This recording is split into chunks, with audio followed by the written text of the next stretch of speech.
क्यों रेणु मित्तल जी, क्यों लगती है कांग्रेस को मिर्ची? क्यों जब भी चीन पैसे खर्च करके बड़े बड़े अखबारों में, इंटरनेशनल पेपर्स में छपवाता है पंकज शर्मा जी, कब तक रेणु मित्तल जी ये चलेगा? कब तक पूछता है भारत? देखिए पूछ रहा है ना भारत, तो जवाब दे ही रहे हैं ना।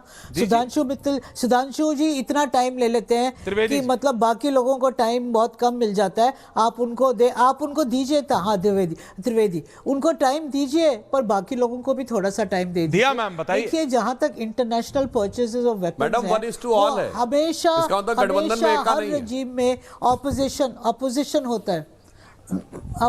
होता है।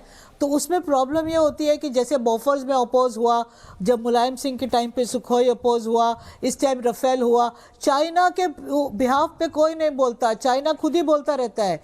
चाइना को अपनी वेपन्स बेचनी है। अब उन्होंने J-17 बेचा है क्योंकि उसको राफेल को डाउन करना है। वो हमेशा राफेल के खिलाफ लगे रहते हैं। प्रॉब्लम ये है कि वो कभी वॉर पे नहीं गए, उनका वेपन्स ट्राइड और टेस्टेड नहीं है, उसका कोई एफिकेसी और क्रेडिबिलिटी और रिलायबिलिटी नहीं है, फिर भी उनको बेचना है।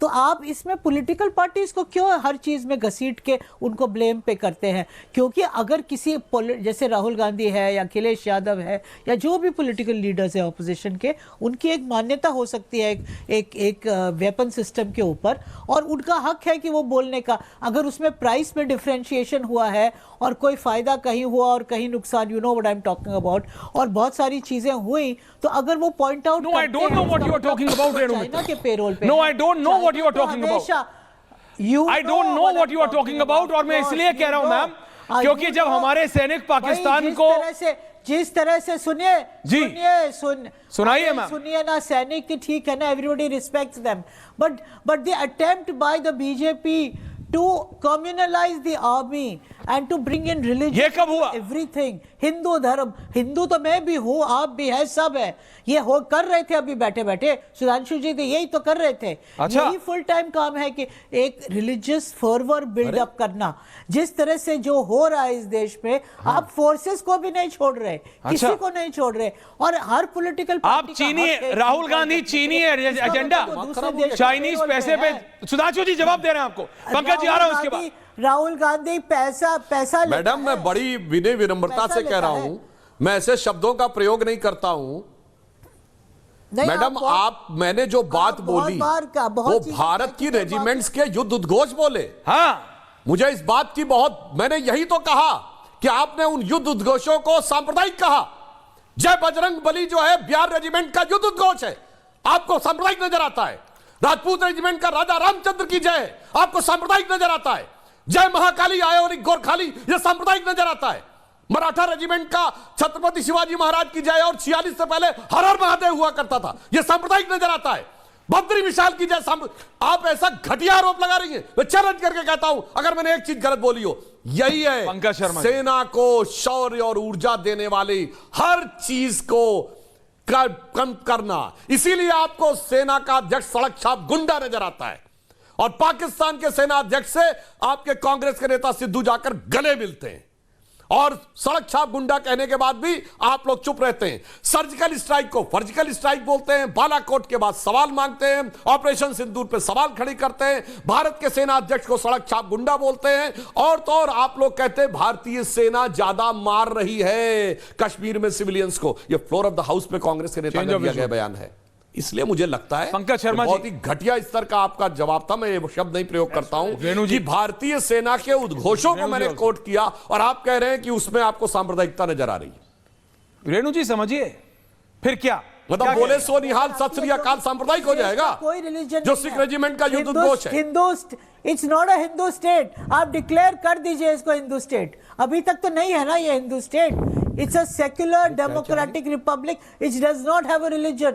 अगर प्रधानमंत्री खड़े होकर राम मंदिर का उसको इनिशिएट करते हैं तो is that his job as a prime minister of India? अब आप कहां से कहां जा रही हैं उस पर डिबेट करनी है, करूंगा। लेकिन पंकज शर्मा जी, मैं जवाब दे रहा हूं। अच्छा आप जवाब दे रहे हो, ठीक है, ओके, क्विक आंसर पंकज दादा के पास। मैं जवाब दे रहा हूं।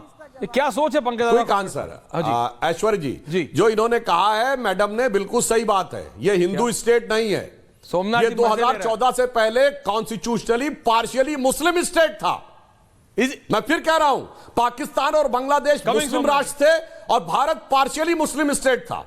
अदरवाइज मैं चैलेंज करके कहता हूं, एक सेक्युलर स्टेट बताइए जहां ट्रिपल तलाक, मेहरम, हलाला, हज सब्सिडी, वक्फ बोर्ड इनको कॉन्स्टिट्यूशनल मान्यता पाए। ओके, जहां मुस्लिम पर्सनल लॉ हो। And I am quoting Shah Bano case, if there is a conflict between sharia and supreme court, then parliament supreme court के निर्णय को रौंद कर शरिया को सुप्रीम कोर्ट से ऊपर कर दे।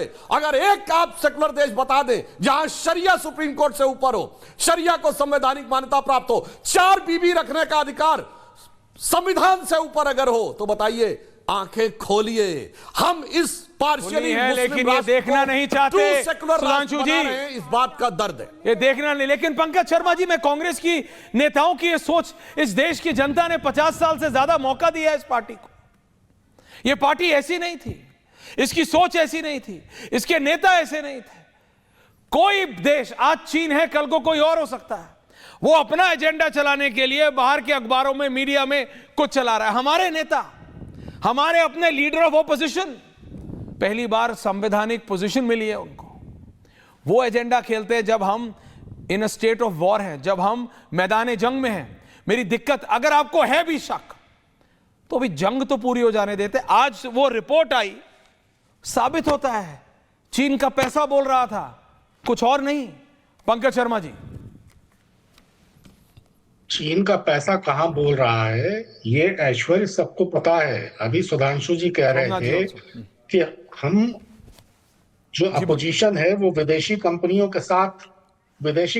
के साथ खड़ा रहता है और देसी कंपनियों के खिलाफ खड़ा रहता है। हजारों कंपनियां पिछले 10 साल में खत्म हो गई, बंद हो गई भारत में। और आपको मालूम है 10,756 विदेशी कंपनियां पिछले 10-11 साल में भारत में आई हैं नई। उनमें से 176 कंपनियां चीनी कंपनियां हैं। 3,560 कंपनियां ऐसी हैं जिनमें चीनी डायरेक्टर बैठे हुए हैं। ये इन 10 वर्षों में हुआ है। 12 गुना चीनी निवेश बढ़ा है। जो इन्वेस्ट इंडिया भारत सरकार का कार्यक्रम है, उस इन्वेस्ट इंडिया ने 110 चीनी कंपनियों को अपना कारोबार स्थापित करने में यहां मदद की। $40 बिलियन से अधिक का इन्वेस्टमेंट इन्वेस्ट इंडिया के थ्रू आया। तो ये जो सरकार कर रही है, वो सरकार कह रही है कि देश का विपक्ष भारतीय कंपनियों के साथ नहीं, विदेशी कंपनियों के साथ खड़ा रहता है। और ये जो फाइंडिंग आज आई है, जिसका आप इतने जोर शोर से जिक्र कर रहे हैं, ये कहां से आई है? अरे ये यूएस चाइना इकोनॉमिक और सिक्योरिटी रिव्यू कमीशन जो है, उसने ये बात कही है कि चीन ने एक कैंपेन चलाया लार्ज स्केल पर डिसइंफॉर्मेशन का राफेल के खिलाफ। तो इससे भारतीय राष्ट्रीय कांग्रेस का या राहुल गांधी का क्या लेना देना है?